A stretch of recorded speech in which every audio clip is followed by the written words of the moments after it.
출애굽기 30장 17절에서 38절 말씀입니다.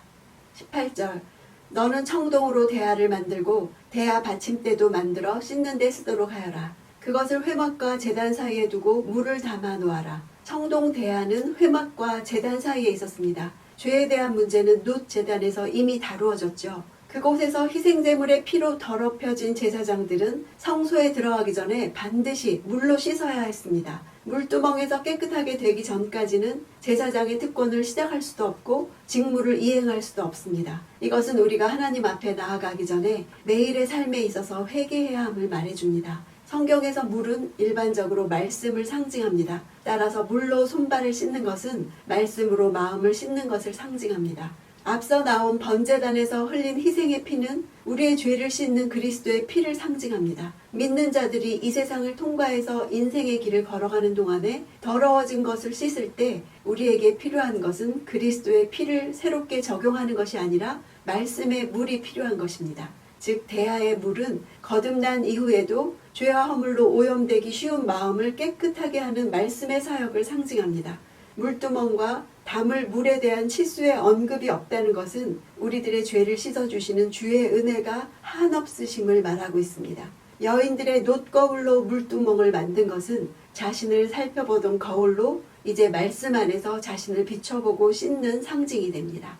19절 아론과 그의 아들들이 그 물에 손발을 씻을 것이다. 번제단을 통과해서 제물 대신 그리스도의 대속을 경험한 후에도 많은 성도들이 구원에 대해서 완전한 확신을 갖지 못하고 있습니다. 그 이유는 구원받은 후에도 여전히 죄를 범하고 있기 때문입니다. 구원받기 전과 달라진 것이 하나도 없다고 생각되기 때문이죠. 번제단 곧 십자가에서 예수께서 이루신 일은 완전합니다. 되풀이될 필요가 없는 영원한 속죄를 이루셨습니다. 그러나 번제단을 거친 후에 바로 물두멍이 필요한 것은 광야에서 사는 한 흙과 먼지에 더럽혀질 수밖에 없기 때문입니다. 그리스도가 죽으신 후에 한 군병이 옆구리를 창으로 찔렀을 때 피와 물이 흘러나왔죠. 피는 속죄를 의미합니다. 물은 정결케 하시는 것을 뜻합니다. 속죄의 보혈은 구원받을 때 적용되고 그 이후엔 물로 계속적으로 씻을 필요가 있습니다. 이미 목욕한 자는 발밖에 씻을 필요가 없다고 하셨죠.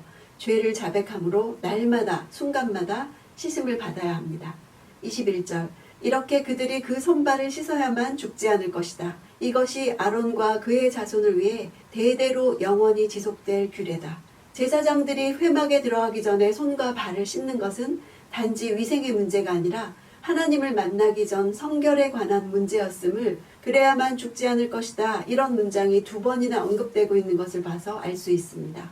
23절 너는 또 제일 좋은 향품을 가져오너라. 곧 모략 500세겔, 그 절반인 250세겔의 향기로운 계피, 향기로운 창포 250세겔. 이 향품들은 아라비아에서 수입된 최고품의 향료들이었습니다. 모략이란 단어 자체가 뚝뚝 떨어지다, 흘러나오다 이런 뜻의 단어에서 나왔습니다. 모략은 키가 작은 나무의 줄기와 가치에 상처를 내면 그곳에서 뚝뚝 떨어지는 수액을 그대로 받아서 사용할 만큼 수액이 풍부해서 뚝뚝 떨어지는 나무 이런 뜻으로 모르 이런 이름을 가지게 되었습니다. 모략을 가리키는 영어 단어 미르는 바로 히브리어 모르를 음역한 것입니다. 모략은 뛰어난 향기 때문에 거룩한 기름의 주 재료로 사용되었습니다. 모략은 아기 예수께 예물로 드려졌고 예수께서 돌아가신 후에 니고데모가 장례에 쓰기 위해 가져왔죠. 계피는 나무가 희귀해서 향품 중에서도 구입하기 힘든 고가품이었습니다. 창포는 갈대라고도 번역되는데 연못가의 습지에서 자라는 아주 독특한 향을 가지고 있습니다. 24절 개수나무 500세겔을 성소 세겔에 따라 가져오고 올리브 기름 1흰도 가져와라. 이 지침대로 향기름을 만들려면 도합 1500세겔 즉 17kg의 향품과 6리터의 올리브 기름이 필요했습니다. 25절 너는 이것들로 거룩한 기름을 만들되 향 제조법에 따라 섞어 향료를 만들어라. 이것은 기름 부을 때 쓰는 거룩한 기름이 될 것이다. 거룩한 기름을 원어로는 붓는 기름이라고 합니다. 이 기름은 대제사장이나 제사장 혹은 선지자나 왕에게 직분을 줄 때 머리에 붓는 용도를 지닌 기름이었음을 말해줍니다. 향 제조법은 액체 모략과 계피와 창포가 서로 정교하게 배합된 향과 올리브 기름이 혼합되는 특별한 기술이 요구되었습니다. 그래서 향을 잘 배합하는 고도의 실력을 갖춘 기술자가 요구되었습니다. 29절 내가 이런 식으로 그것들을 거룩하게 구별하면 그것들이 지극히 거룩하게 될 것이고 무엇이든 그것들에 닿으면 거룩해질 것이다. 향 기름을 부으면 그것은 구별되었고 그러면 아무도 그것을 일반 용도로 사용하지 못했습니다. 성별하다, 거룩하다 이런 뜻으로 번역된 코데시는 특별한 목적을 위해 구별하는 것입니다. 평범한 것을 거룩한 것으로 바꾸는 분은 여호와셨습니다. 향 기름은 하나님이 다른 대상과 사람들에게 거룩함을 이전시키는 수단이었습니다. 32절 사람 몸에는 이것을 붓지 말고 어떤 기름도 이와 똑같은 배합으로는 만들지 말라. 이것은 거룩한 것이니 너희가 이것을 거룩하게 여겨야 할 것이다. 거룩한 기름은 당시 중근동 지방에서 가장 향기롭기로 소문난 향재료들만으로 제조되었습니다. 그래서 이스라엘 백성들은 이 기름을 미용이나 화장 등에 사용하고 싶은 유혹을 받았을 것입니다.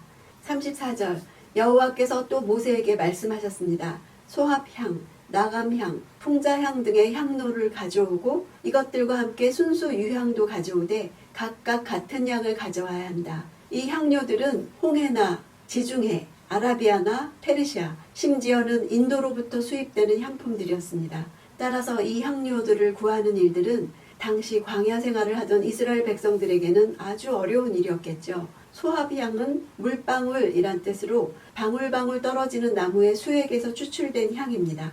방울방울 떨어지는 특성을 지닌 대표적인 나무가 모략이라는 데 근거할 때 소합향을 모략이라고 번역한 성경도 있습니다. 또 다른 의견은 아마도 떼죽나무에서 채취한 수지로 봅니다. 이 나무는 모세가 바로의 낯을 피해 미디안 땅으로 도주할 때 지팡이로 만들어 사용했던 나무라고 해서 이스라엘 백성들 사이에서는 신성시되어서 그 나무를 꺾어 개인적으로 체벌하는 것도 금지되었다고 합니다. 나감향은 지중해나 홍해에서 서식하는 대합 쪽에나 굴의 껍질에서 추출한 향료입니다. 오늘날도 아랍에서는 이 조개에서 추출한 향료를 사용해서 향수를 만듭니다. 풍자향은 풍성하다, 기름지다 이런 뜻을 가졌습니다. 이런 뜻처럼 향이 매우 짙은 향재료입니다. 실제로 미나리과에 속한 회향풀의 고무수지에서 추출된 것으로 그 향이 아주 짙고 강하기로 유명했습니다. 유향은 아라비아 반도와 팔레스틴에서 서식하는 높이 12m 정도의 유향나무에서 추출되었습니다. 나무의 수액이 뿌옇게 젖빛을 띠면서 향이 매우 아름다웠기 때문에 유향이라고 이름 붙여졌습니다. 35절 너는 그것을 향 제조법에 따라 향료를 만들고 그것에 소금을 쳐서 순수하고 거룩하게 하여라.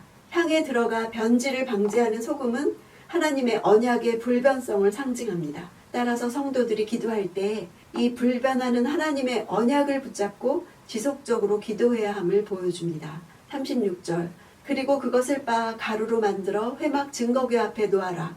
그곳에서 내가 너를 만날 것이요 그것이 너희에게 지극히 거룩한 것이 될 것이다. 분향단에 사용될 향은 향 제조법에 따라 4종류의 향을 섞은 후에 단단한 덩어리로 보관되었다가 필요할 때마다 제사장이 덩어리에서 일부를 떼어내서 곱게 가루로 만들어 분향단에 두었습니다. 제사장은 아침과 저녁 때마다 분향할 수 있도록 항상 곱게 빻은 일정 분량의 향을 두어서 언제든지 하나님 앞에 기도의 향을 사를 수 있는 만반의 준비를 갖추어 놓았습니다. 향이 하나님 임재의 상징인 증거궤 앞에 항상 놓여졌듯이 우리의 기도 역시 항상 하나님 앞에 드려져야 함을 상징합니다.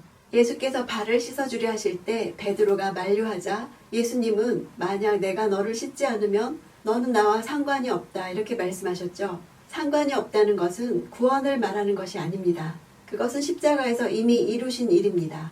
우리의 매일 생활에서 실제로 그분과의 동행이 이루어지고 교제가 이루어져야 함을 말씀하시는 것이죠. 우리가 불순종한다고 해도 자녀임에는 틀림이 없지만 아버지와의 관계에 거리가 생기는 것이죠. 기쁨으로 동행하지 못하는 것입니다. 교제를 회복하기 위해서는 죄를 자백해야 합니다. 말씀으로 정결케 해야 합니다. 큐티할 때마다 말씀을 듣거나 읽을 때 내 죄를 깨닫게 해주셔서 날마다 정결함을 얻기 원합니다.